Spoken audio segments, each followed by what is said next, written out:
Hello,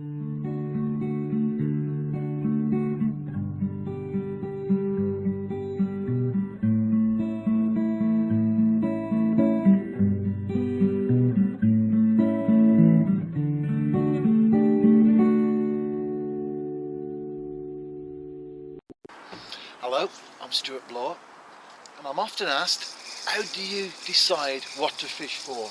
Because I'm an all-rounder and I use a variety of tactics and methods and baits, and I fish a whole load of different venues. So how do you decide what you're going to fish for in any one particular week? Well, there's no science involved. Basically, it's whatever takes my fancy.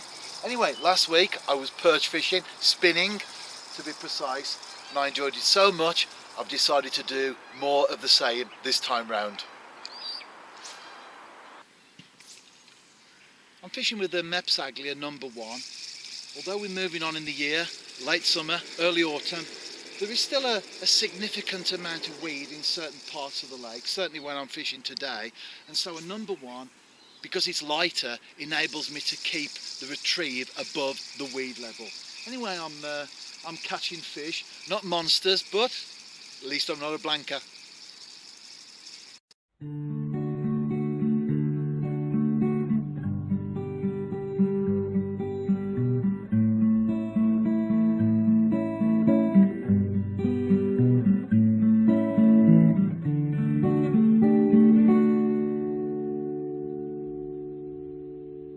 I'm on another session, lots of short ones this week, and I think that must be a candidate for the world's smallest perch. But, like the others, beautifully formed, perfect.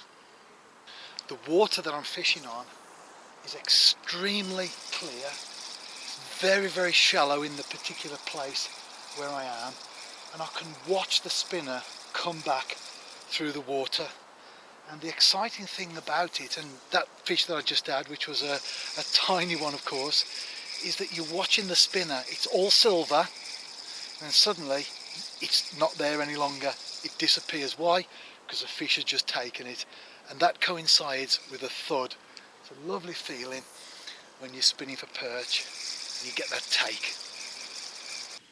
I definitely need the number 1 on this particular bit. Ultra shallow, but also weedy as well, and so as soon as the spinner hits the water, I'm retrieving. In fact, I'm retrieving as it is about to hit the water, so it jumps a little bit, just like a fish clearing the surface. Doesn't do any harm, does it? That will attract a perch or 2, I'm sure.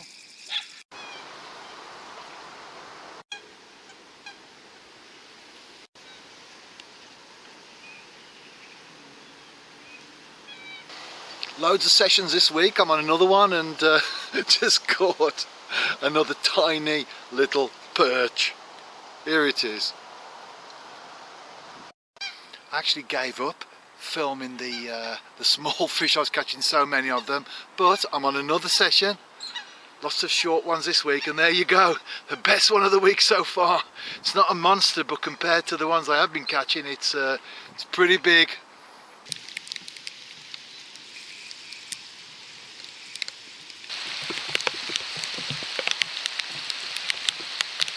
Raining.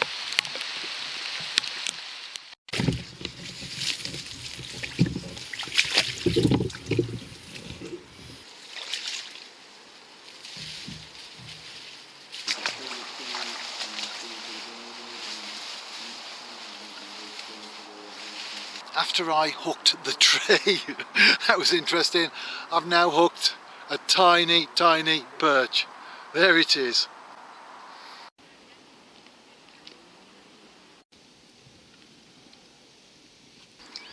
The second fish that you saw there in the net, that was a little bit bigger, and I actually saw the fish take the lure right at the side in the clear water.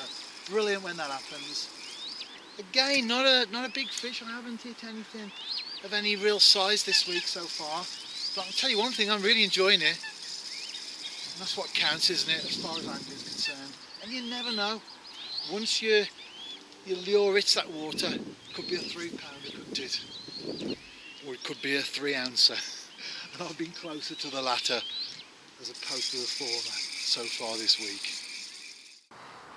my third fish in about half an hour, that's all. Now that's a much nicer one, isn't it? Look at the dorsal on that though, not looking too clever, is it? But a great fish. I love perch. I just lost one at the side. Well, I say lost it, I didn't actually have it on. I saw it come, followed the lure right in, took a semi-lunge at it. I felt it on just for a split second and it didn't connect. But that fish was definitely the best that I would have had so far this week. Well over a pound. I would have been pleased with that. Just shows, doesn't it? Keep going, keep casting. You never know. That next cast, as I said, could be a 3-pounder.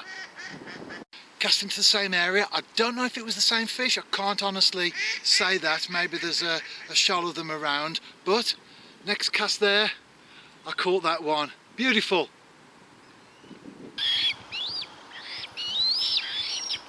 No, it wasn't the same fish because I've just had another one lunge at the spinner, followed on the next cast by this fish.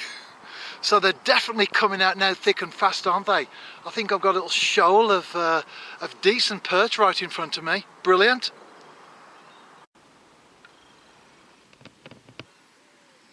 I'm going out of the bang, aren't I? All these great fish coming to the net right at the very end.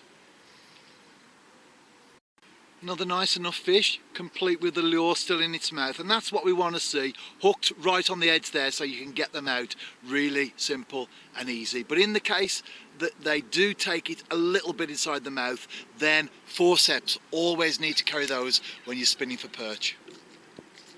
While I was fishing, I heard it first in the trees behind me, a little owl. So I just took an excursion into the woods, camcorder ready, and I managed to capture it. In fact, when I got there, there were two. They've now gone into the woods further, so I haven't pursued them. But I've had another perch, so it's turning out to be a decent session so far. Remember, all my outings as far as perch spinning is concerned on these local lakes, they're all very, very short. As I often say and I often stress, it's a great way of getting a lot of fishing in without necessarily eating into your time. As I was returning my lure then, a perch followed it in, the water's very clear, and I watched it. The perch twisted and turned around the spinner, just like it would with a small fish, trying to get it in the right sort of hold when it makes its strike, the right sort of place to get its mouth around its dinner.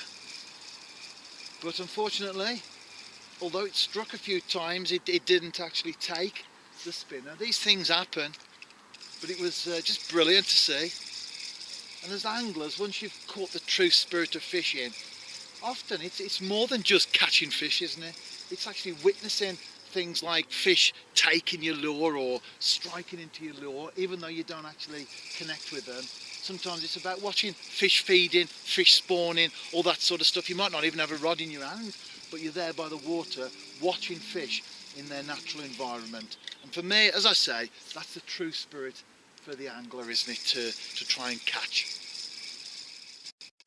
I'm out for my final outing of the week, and again just a very, very short one. It's quite windy, that'll probably pick up on the camcorder, and it's fairly wet as well, although in showers in terms of that, as opposed to continual heavy rain. The rain we have had over the last day actually has coloured the water a little. Like most still waters, it has an inlet and an outlet, and whether the sediment that's been washed in will affect the fishing, I don't know.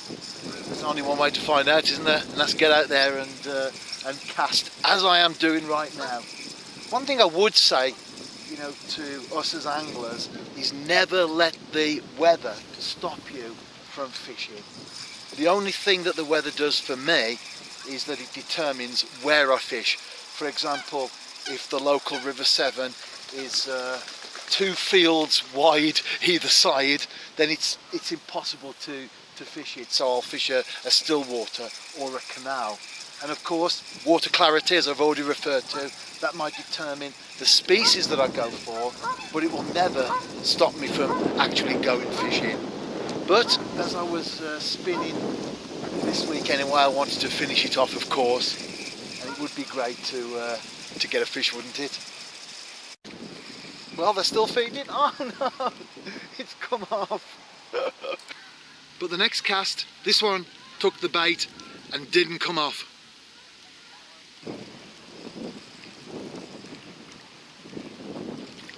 My third perch of the evening so far. I've only been here about 10 minutes, and you can see on that one why you need forceps. With forceps, no problem, it'll be out in just a second. Without them, you'll definitely struggle. Fish number 4, plus I've had the luxury of losing 2 as well. And this one slipped the hook, but in the net, so it counts. 5-2 in terms of fish landed and fish lost. Another fish on. It's starting to rain a little bit more now, but that doesn't bother the fish, they're wet already. This time, not a perch, but a small jack pike. Back in the car, ready to go home. 45 minutes, 6 perch and a small pike. That'll do me nicely. If you're out and about yourself, tight lines, and I'll see you next week.